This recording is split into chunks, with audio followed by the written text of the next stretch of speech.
Krishna Maharaj understood that Prabhupada wanted water from Ganga at that moment.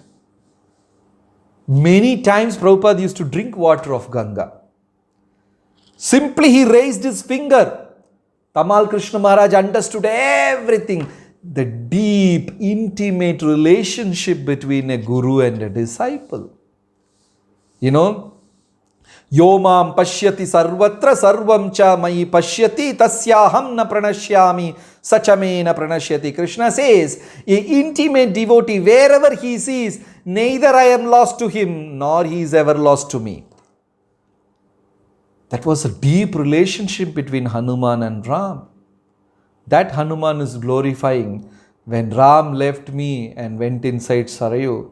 But when Pandavas were in jungle, Krishna was there.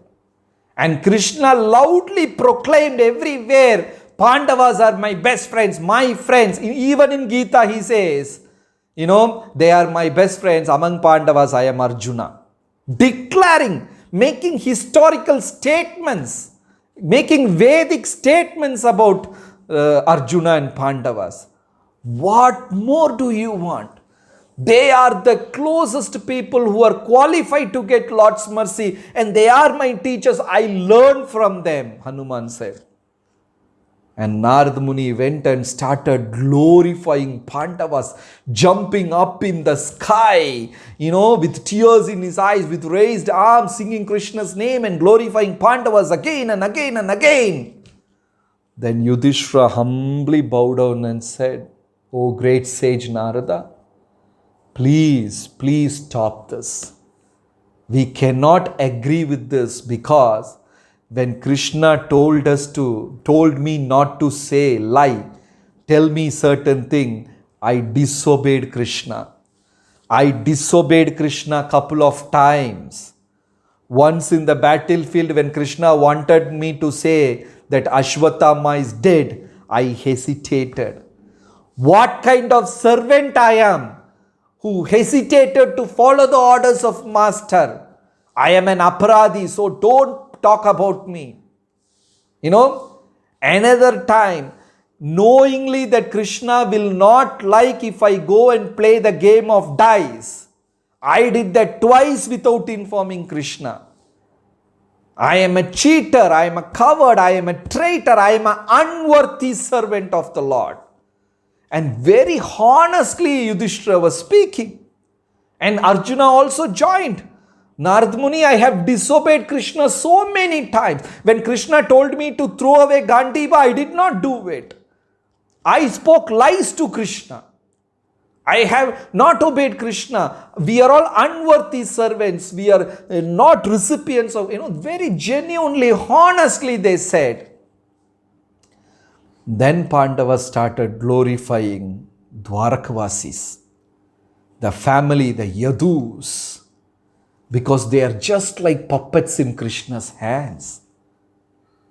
Krishna asked them to jump, they will jump. Krishna asked to do, there is nothing called aham in Yadu family.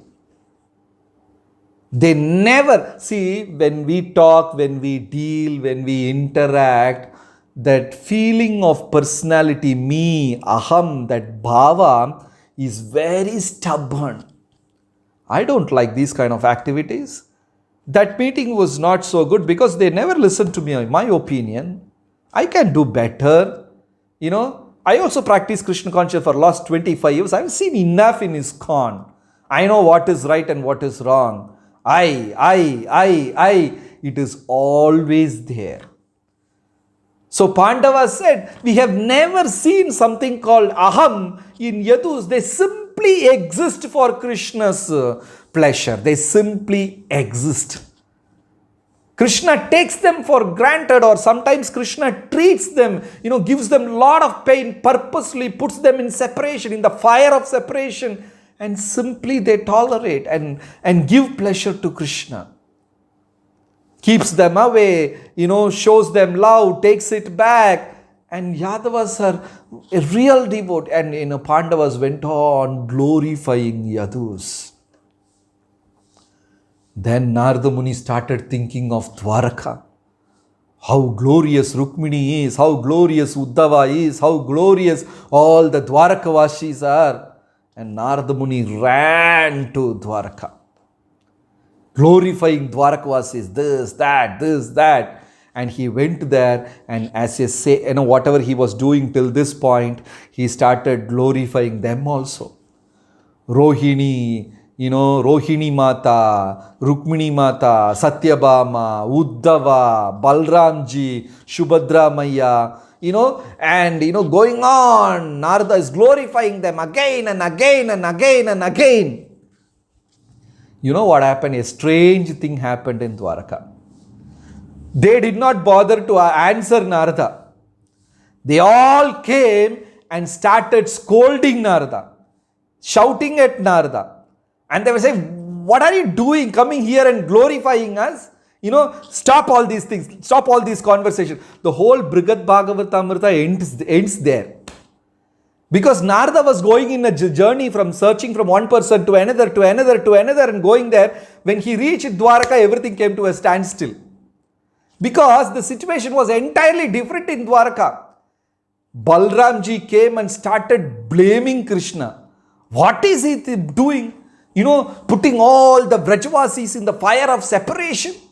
How many times I have begged Krishna, can't he go there and meet them once? They're literally holding their life in their hand, and like mad people, they're rolling on the ground. Then immediately Rukmini comes and says, Balramji, Dauji, please don't blame Krishna. Krishna is not going there, because once he goes there, he will completely get lost. He cannot come back. He feels so much, so please don't. And Rohini Mata comes in between. No, I don't agree with you. I agree with Balaram. How much pain he has given to me, If I am feeling so much of separation, what about Nanda Baba and Yashoda? And Narada is shocked. I am coming here to try and find out who is the greatest devotee recipient. Here whole ulta different thing is going on. The whole journey of Narada got stopped there. There somebody is blaming Krishna, somebody is for, and somebody is against, and this and that, and they're speaking all the time how Vrajavasis, the gopis of Vraja, the gopas of Vraja, even the animals of Vraja in pain of separation. Then Narada Muni understood. These Yadavas are not thinking anything about themselves. We are also in satsang program. After 1 hour, 1.5 hours, our mind will be going, okay, when this class is going to end, it's already time's up. I have my pending jobs to do, other things and this, that. We go for a satsang, we'll be thinking, okay, I have to go back, We are like that. We are never 100% absorbed in Krishna consciousness. We are in Krishna consciousness, at the same time, parallelly something else goes on in our mind. We are never 100% absorbed in Krishna consciousness. But here Narada saw all the Yadavas. They're not talking anything about themselves. They're simply talking about Krishna. Why he is not going to Vrindavan and this. And Narada realized the whole bhakti is open to a different realm, different paradigm. Okay. So these are the two last sections of Brihad Bhagavatamrita. Narada's journey in Dwaraka and Narada's journey in Vraja. And finally he concludes the selfless prema, the love of gopis. They went through all kinds of mental torture. Like mad people, they were rubbing their face against tamala trees, scratching their face with nails, rolling on the ground, hugging the trees, forgotten eating food for days and days together, not feeding their own babies, dropping their babies like mad people out of love. And Narada concludes, Yatha Vrajagopikana. What is bhakti? The life of gopis are bhakti. Lifestyle of gopi, that is bhakti. How Vrajagopikas lived, that is simply bhakti. And he concludes there. So it's a beautiful book. We made just an outline. It is every chapter is a detailed conversation, and Sanatan Goswami puts the pros and cons. When somebody glorifies us, what should be our mentality to reciprocate? He puts through different characters. You know, how scriptures glorify Lord Shiva, and Lord Shiva, how he says that he is not qualified. How scriptures glorifies Hanuman, and Hanuman says how he is not qualified. And the journey takes us and finally takes to Krishna Prema, the selfless, unconditioned, non-duplicious love of the Gopikas, you know, the cowherd girlfriends of Krishna. They don't have divided love. We are also devotees, and we also have genuine affection and love for Krishna. But our affection and love is divided. Some portion of the affection is given to Krishna, some is given to our family, some for children, and some for the bank balance, and some for the 2 flats which is back in India. We have divided attention. We have divided love. Gopis had undivided love. You know, their family, their own family was nothing for them. Everything to do with Krishna. That absorption. So once again, today we started with Lord Shiva, and lesson from Lord Shiva is self-satisfaction. Then we move to Hanuman. Hanuman is Seva. Okay. And from there, Prahalad, total absorption. It is very important. If the mind is disturbed, we had some kind of an argument with a fellow devotee, we are going through some kind of trouble and disturb, total absorption is very important. Then we move to Pandavas. Okay, I forgot to tell the lesson of Pandavas. The lesson from Pandavas is unity.